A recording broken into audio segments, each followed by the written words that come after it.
नमस्कार मित्रों, मैं अपने चैनल में सभी श्रोताओं का स्वागत करता हूं। आज प्रस्तुत कर रहा हूं अंतर्राष्ट्रीय लेखक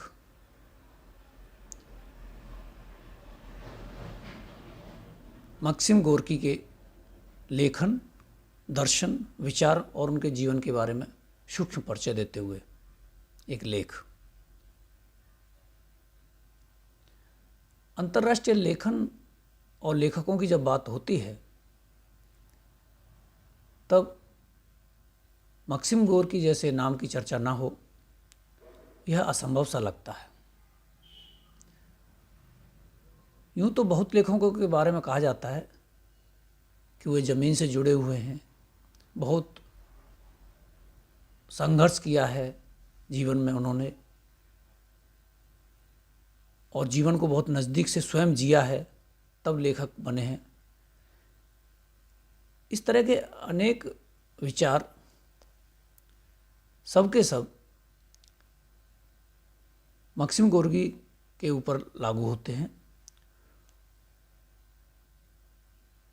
सबसे पहले उनके जीवन के बारे में थोड़ी सी चर्चा की जाए।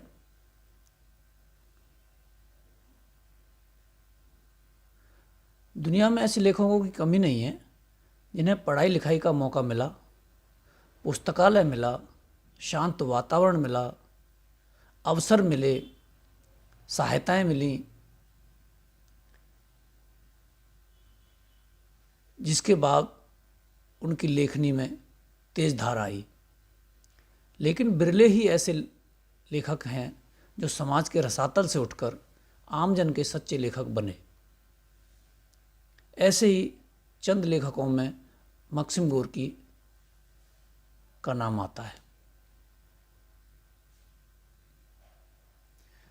28 मार्च 1868 यह वह दिन था जब रूस के एक छोटे कस्बे में वोल्गा नदी के किनारे एक बस्ती में मैक्सिम गोर्की जी का जन्म हुआ। 7 वर्ष की आयु में ही अनाथ हो जाने के बाद गोर्की को बहुत जल्दी ही इस सच्चाई का साक्षात्कार हुआ कि जिंदगी एक जद्दोजहद का ही नाम है।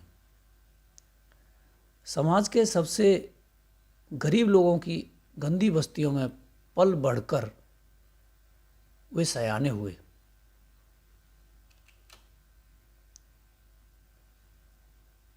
बचपन से ही पेट भरने के लिए उन्होंने नमक बनाने की कारखाने की, पाव रोटी और ब्रेड बनाने के कारखाने में काम करने से लेकर रसोईया, अर्दली, कुली, माली, यहाँ तक कि सड़क कूटने वाले मजदूर तक का भी काम किया। समाज के मेहनत करने वाले लोगों, गरीब आवारा लोगों, गंदी बस्तियों के निवासियों के बीच जीते हुए उन्होंने दुनिया की सबसे बड़ी किताब अर्थात जिंदगी की किताब से तालीम हासिल की। उन्होंने स्कूल का मुंह तक नहीं देखा था, लेकिन 15-15 घंटे कमर तोड़ मेहनत के बाद भी उन्होंने किसी न किसी को अपना गुरु बनाकर ज्ञान प्राप्त किया। कुछ समय तक उन्होंने महान रूसी लेखक व्लादिमीर कोरोलेंको से लेखन कला सीखी और बहुत जल्दी ही रूस के एक बड़े लेखक बन गए। पुराने रूसी समाज की कूपमंडूकता, निरंकुशता और संपत्ति संबंधों की निर्ममता ने युवा लेखक अलेक्सेई मक्सिमोविच को इतनी तल्खी से भर दिया कि उन्होंने अपना नाम गोर्की रख लिया, जिसका अर्थ है तल्ख या कड़वाहट से भरा।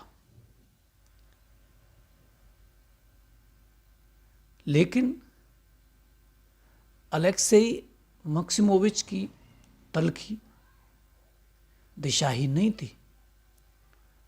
रूसी उपन्यासकार मिखाइल शोलोखोव ने उनके बारे में लिखा है, गोरकी उन लोगों को प्यार करते थे जो मानव जाति के उज्जवल भविष्य के लिए संघर्ष करते थे और अपनी प्रचंड प्रकृति की पूरी शक्ति से शोषकों, दुकानदारों और निम्न पूंजीपतियों से नफरत करते थे, जो प्रांतीय रूस के निश्चल दलदल में ऊँघते रहते थे।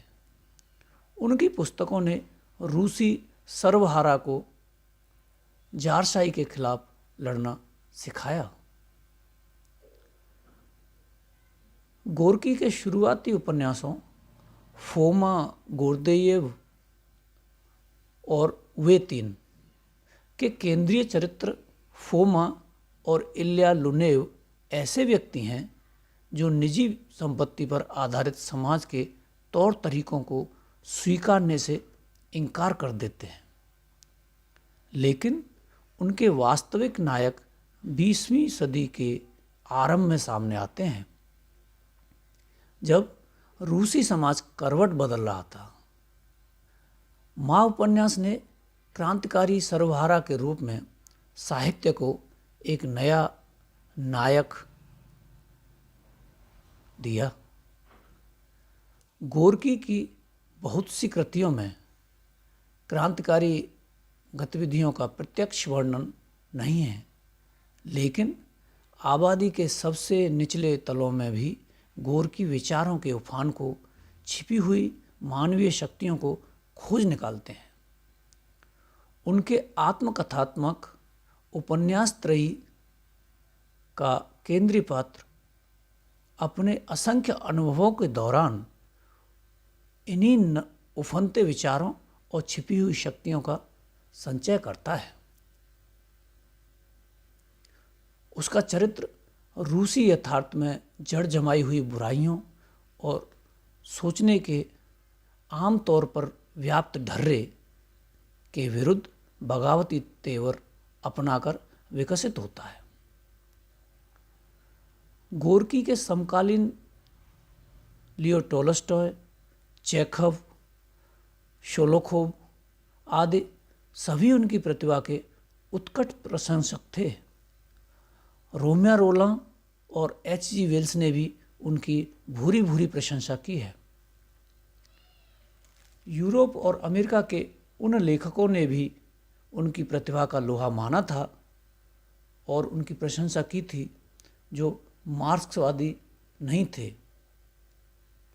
रोमियो रोलां ने स्वीकार किया था कि गोरकी मानवता की अमूल्य धरोहर हैं। गोरकी ने अपने जीवन और लेखन से यह सिद्ध कर दिया कि दर्शन और साहित्य विश्वविद्यालयों, कॉलेजों में पढ़े लिखे विद्वानों की बपौती नहीं है, बल्कि सच्चा साहित्य आम जनता के जीवन और लड़ाई में शामिल होकर ही लिखा जा सकता है। उन्होंने अपने अनुभव से यह जाना कि अपढ़, अज्ञानी कहे जाने वाले लोग ही पूरी दुनिया के वैभव के असली हकदार हैं। मित्रों, अभी आप सुन रहे थे महान अंतर्राष्ट्रीय लेखक, रूस के निवासी रहे मक्सिम गोरकी। उनकी लेखन, दर्शन, विचार और साहित्य से जुड़े हुए विचारों पर एक सूक्ष्म लेख। हमसे जुड़े रहने के लिए हमारे चैनल को ज़रूर सब्सक्राइब करें और इसी तरह से समाज, जीवन से जुड़े हुए विषयों पर कहानी, लेख और प्रेरणादायी प्रसंग प्राप्त करते रहें। धन्यवाद।